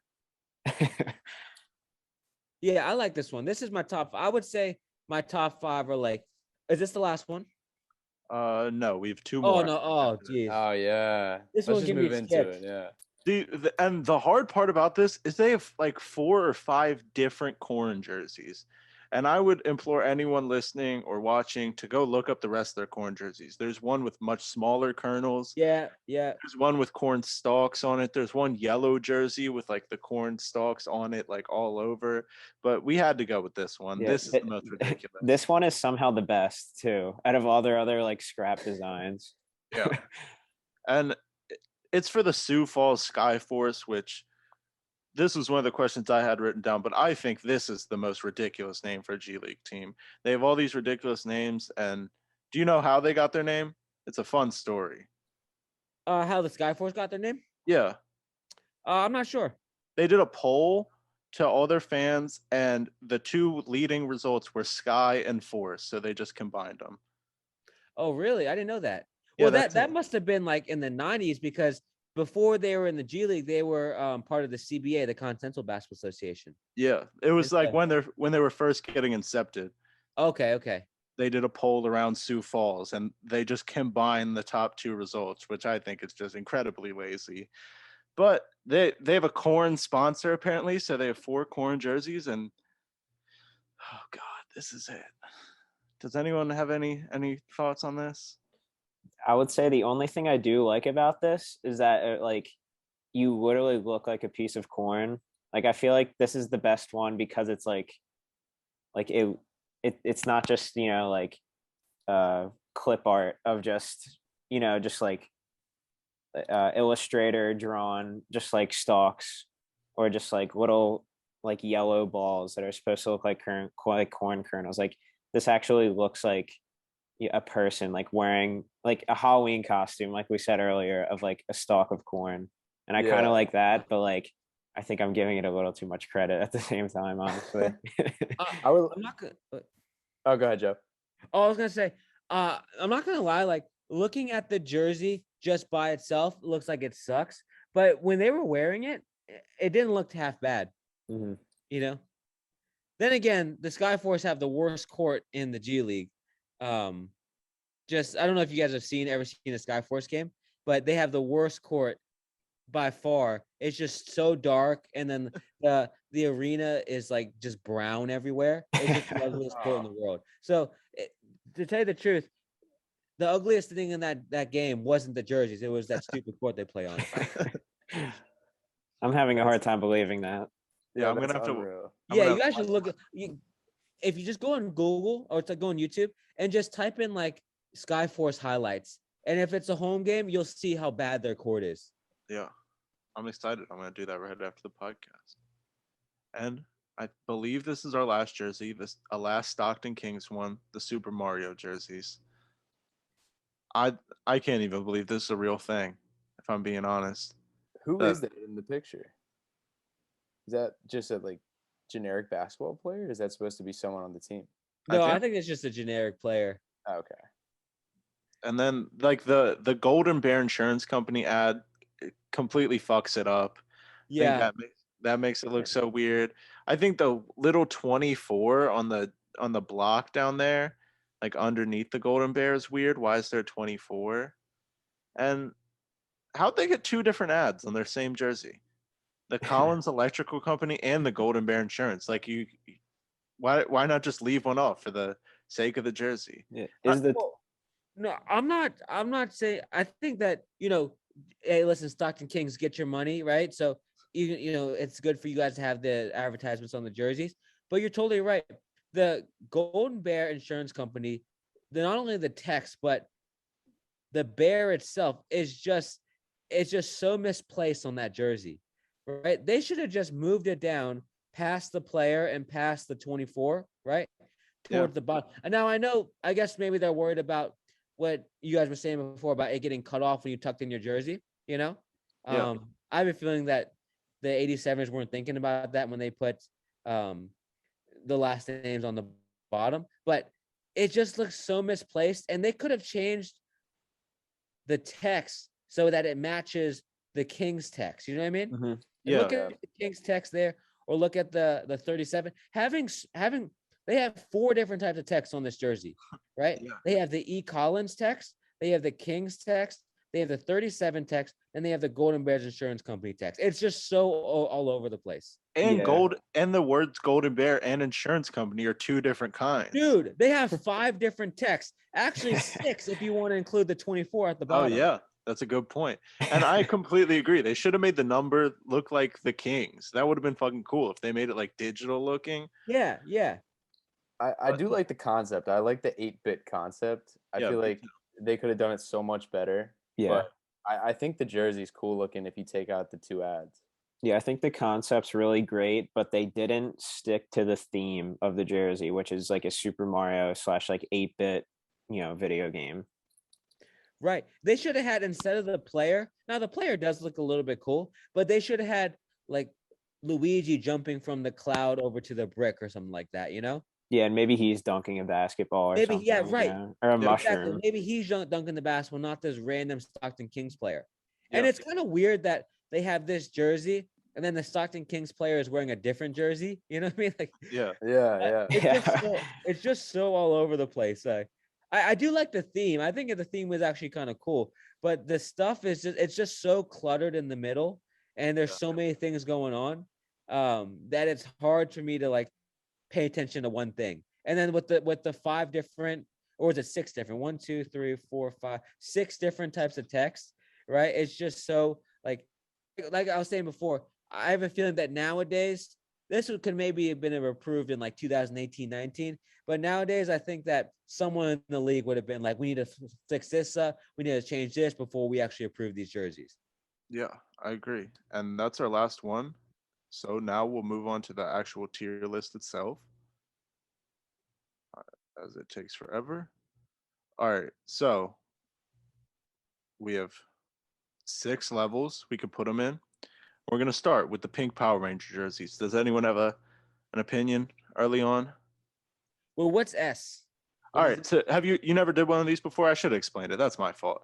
So S tier is the very best tier. Like that's the best of the best, like the best shit ever.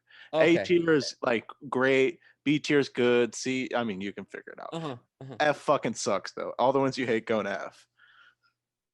Power Alright, Rangers. Okay. I feel like B maybe. Like they're not offensive, but again, like what Jeff was saying, I don't know why they went with the Pink Ranger. Yeah, I think B or C is a good spot for it. Bertolini? Yeah, I'll go with B. I'll go with B on the Power Ranger ones. All right. Yeah. Honestly, these ones are my absolute favorite. So personally, I would say S, but I'm willing to meet you guys at B since, I'm completely overruled here. All right. That's fair. Let's go All right, SpongeBob these next. ones, F tier. Can we all it's agree? got to be D or F. I'm going with, I think I don't hate the concept and I like the top. I'm going with D. Yeah, I'm with you actually, because what you were saying earlier, like the SpongeBob ones aren't nearly as bad as the rodeo clowns, and I mean we can just skip and put those in F now. Yeah, 'cause yeah. Rodeo Clown's definitely. Yeah, Yeah, they're the worst straight ones. to F. Yeah. The Skyforce corn jerseys, I think these deserve to be B tier. I think they're like Matt was saying about the Power Rangers ones. They're not offensive. They're dumb, but they're like it is pretty funny looking, honestly. they catch the eye. I'm going with C on this one on the Skyforce jerseys because yeah, I understand that. I guess maybe over in the area, maybe that's a big deal and stuff like that, but it just makes the players look silly. Like if I'm a player and I'm wearing it, I think the player looks stupid, I can agree with C tier. Yeah. All right, Bertolini, you have any strong opinions about that, or you go with C too? I'm good with C. I was gonna say C. So. All right. What about the Mad Ants Toon Squad jerseys? I want to say D. I mean, because I love it would honestly be an F because it's just like so uncreative and like how Jeff mentioned earlier, it has nothing to do with the Fort Wayne Mad Ants. So for me, it's just like a D because I just love Space Jam. I would agree. I think it's a D. Unoriginality gets a D. Yeah. And I think that was a great point, like Bertolini said you made about like that. What the fuck does Space Jam have to do with Fort Wayne, Indiana? Right, and it's not that SpongeBob has anything to do with Delaware, but it's like if you're gonna copy the jersey directly, right? There has to be some type of relation. If Grand Rapids is gonna copy Flint Tropics, well, Michigan is the relation, right? Yeah. So I just didn't see the point other than that they wanted a Space Jam jersey and they were kind of being lazy with it. All right. What about the Yoda jerseys? A tier. I think I'm saying S. I'll give it an A. I'll give it an A. I would also give it an A. I think they could have done a little better with the shorts, but I don't think it's quite S tier. They are fucking awesome. All right. The pepperoni balls. I got F. Yeah, throw them in F. Nobody knows what pepperoni balls are. It's a horrible jersey, but I kind of want to just like slide it up to D just because it's like what is a pepperoni ball? It's just so funny to me. And I wouldn't be embarrassed to put on a pepperoni balls jersey. I'd be like, what the fuck is this? But I wouldn't be I would be more confused than mad.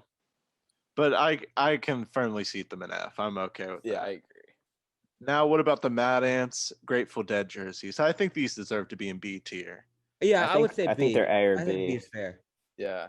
All right, cool. We can all agree on B pretty easy. The Memphis Hustle Dogs jerseys. This is gonna be polarizing. I'm going B. I'm gonna go with C. I'm gonna go with C as well. Like, it's not terrible. You know what I Yeah. mean? It is a little bit out there, but it's not terrible. I Yeah. feel like it's fair to put it in the same category as the corn jersey. Yeah, it is. It's ridiculous, but it's not like the worst jersey ever. It's Not not egregious. Yeah. All right, now the ugly Christmas sweater jerseys. I think D tier for these. Yeah, I would say D. I don't hate them, but they're even though they're still kind of boring, to tell you the truth.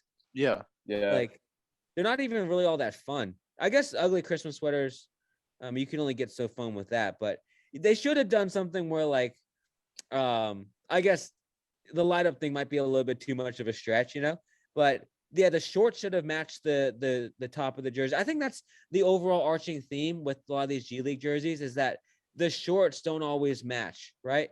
So it's usually crazy at the top and not so crazy at the bottom, or it could be crazy at the bottom, like with the SpongeBob ones, and not so crazy at the top, right?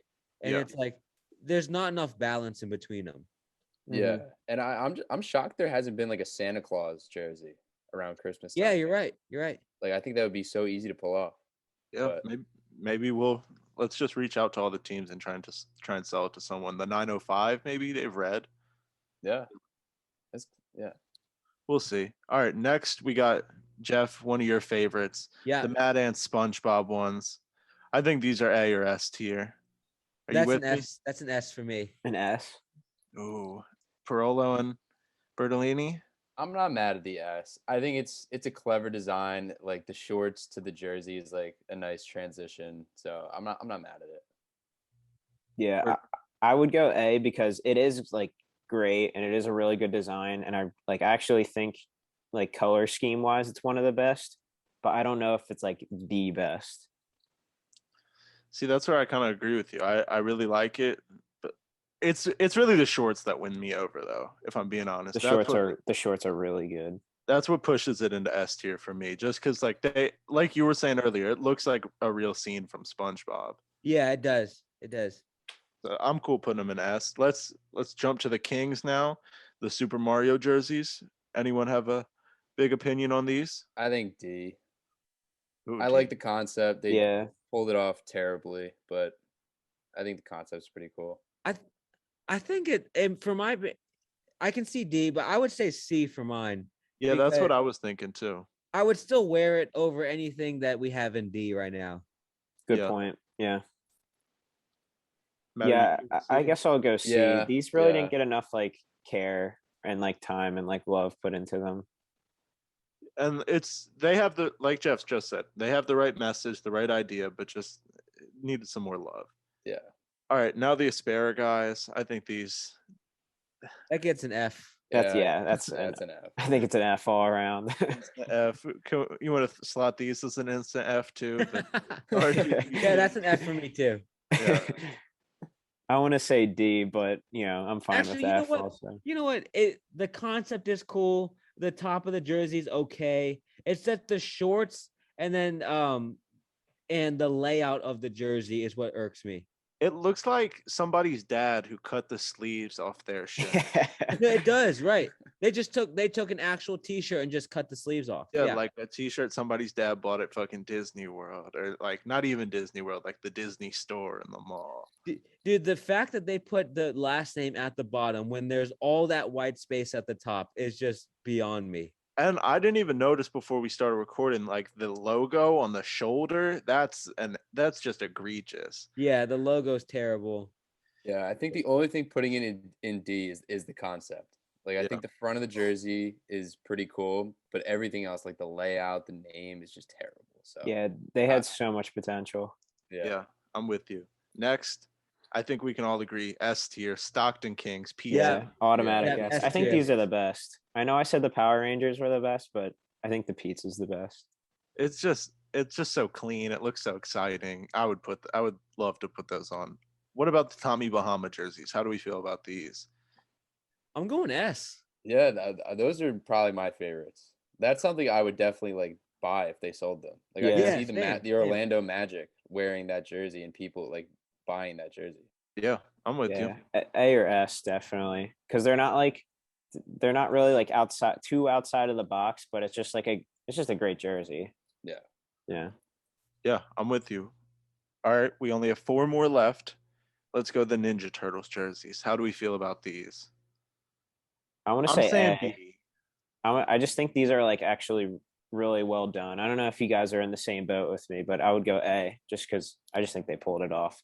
And yeah, like I do agree that like it could have been more like Teenage Mutant Ninja Turtles, like you know, they're all different. I mean, you probably can't do this, but like maybe like the starting five is all 4 members, and then I don't know who would be Master the fifth, Splinter. but yeah, Master Splinter would have Yeah. like his own jersey.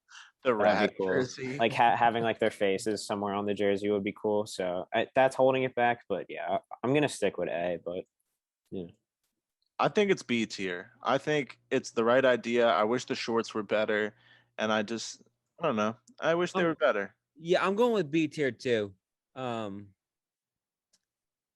The reason why it couldn't be A is because it takes on that costume theme, you know? Yeah.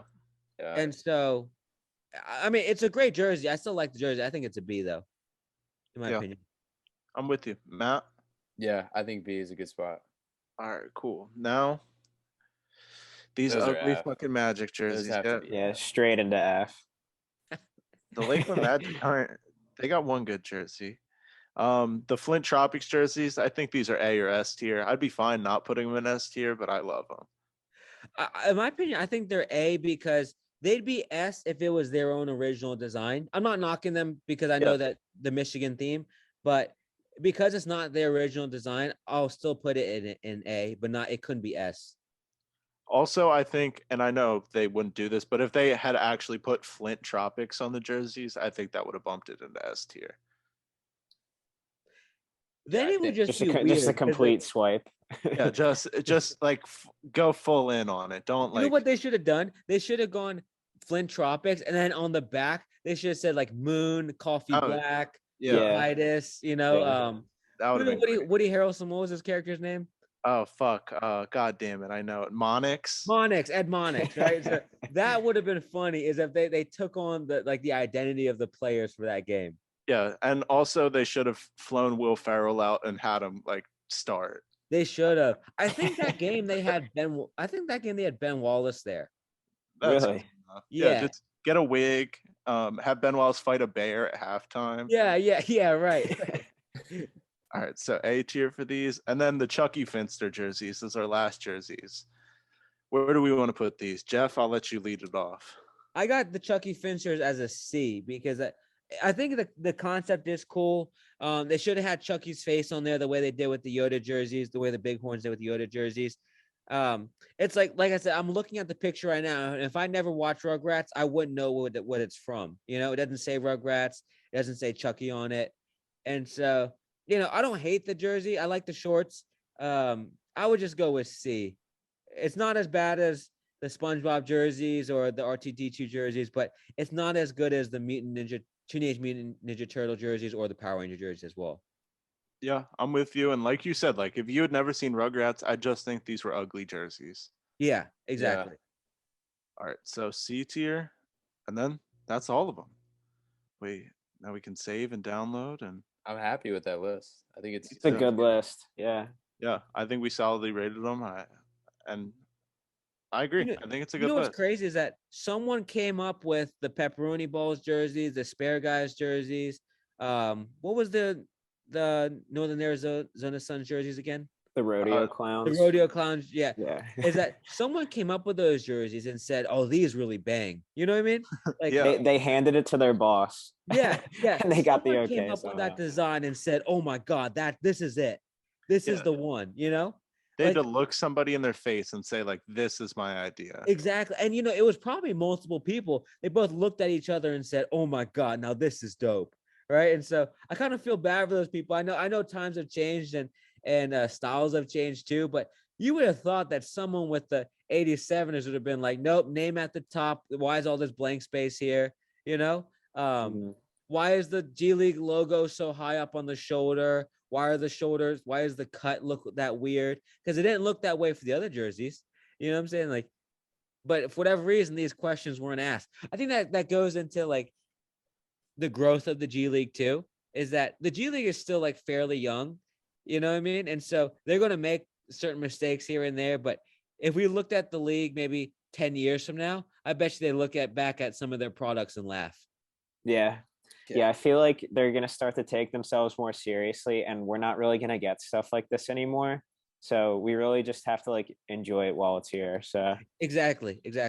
Because at some point, I feel like they're going to say to themselves, we don't need this for attention, you know? Or we don't need this to make money. We don't, you know, if Nickelodeon wants to pay us, you know, $20,000 to have these silly jerseys, you know, we don't need the 20,000, you know what I mean? Like, and so it's going to get to the point where they do have they're going to have the power to say no to a lot of this stuff that before they didn't have the ability to because they needed the bread. Yeah. I'm with you. And I mean, that's all we got for you. Do you wanna plug your stuff before we let you go, or? Yeah, sure. You know, I appreciate it again, guys, for having me on and talking about the G League. It's very rare, unless I go on different podcasts, that I even talk about the G League with anybody, because I don't have friends that follow it. You know, my brother follows it a little bit, but it's hard to have a really in-depth conversation with him about it because he doesn't know like a lot of these mid-tier players. He might know only the stars, you know? So when I get to these conversations, it's really the only time I get to really just go off about the G League. And I always have a great time talking about it. But if you guys want to follow the page, it's at GLeagueTV. It's, you know, been growing on Instagram. And then I actually created a Twitter too. And I don't use Twitter as much, but I'm going to start updating it a ton. And then everything I post on there, I'm going to be posting on the Twitter as well. So if you have that, follow at GLeagueTV on Twitter too. But yeah, thank you guys for having me. I appreciate the opportunity to talk. And, you know, just thank you. I love what you guys are doing with the platform. I love that you guys are three friends that love the game and love discussing it and stuff like that. And best wishes to all you guys. Yeah, thank you so much. That's so Yeah, nice of thanks you to so say. Thank you so much for that. Yeah, and thanks so much for coming on. It was our pleasure having you. Really, like we love basketball, and we love those players that just slip through the crack. Like one player that we've all bonded over, and you mentioned that Principal Singh was supposed to be the best Indian prospect ever, but that's hard to argue with us, as we're a podcast who loves Simbu Lar more than we're huge Simbu Lar fans on this podcast. And Simbu Lar was great. Simbu Lar was great. The thing was that they looked at Principal Singh and said he's actually could be a modern big, you know. Yeah. He's around 6'10". He's like 220, 225 or something like that, can run the floor really well, stretches the floor outside to the 3-point line. Not nowhere near physical enough to actually play in the NBA as of right now. But they looked at, if you look at Sim, it's like, you know, Sim was 7'5", but Sim was like almost 400 pounds. Yeah. You know, he was only going to make it so far in the league, and his conditioning was never there. And then I heard things about his knees, like his knees weren't good because he's carrying around all that weight. Mm-hmm. Yeah. And so, you know, it's like with Sim, he was entertaining, and Sim was a great spectacle to have for the G League, especially during that 2014-15 era. But with Principal, I think they looked at him and said he actually could fit into the game, into the NBA game, whereas Sim didn't really fit at all. Yeah, I was mostly joking, but we do love Simbu Lar here. But we're happy you give players like that a spotlight and a place to shine, and really like showcase their talents where they normally wouldn't get that shine. And I'd just like to say, for Matt and Bertolini, like, thank you so much for doing what you do. You inspire us every day just by making 1,000 fucking videos. You make so much content. Like, literally my question on the interview notes was, how the fuck do you make so much content? It's so impressive to me. And yeah, thank you for coming on. We really enjoyed having you. We really enjoyed talking with you. You were a great guest, and thanks for being our first guest, and hopefully we can have you on in the future. It was an honor, guys. Anytime you want to have me on, I'm down 100%. All right, awesome. Thank you so much. That was the Six Balls One Basket podcast, episode 5. Thanks so much for listening. Be safe. Have a great rest of your day. Thank you.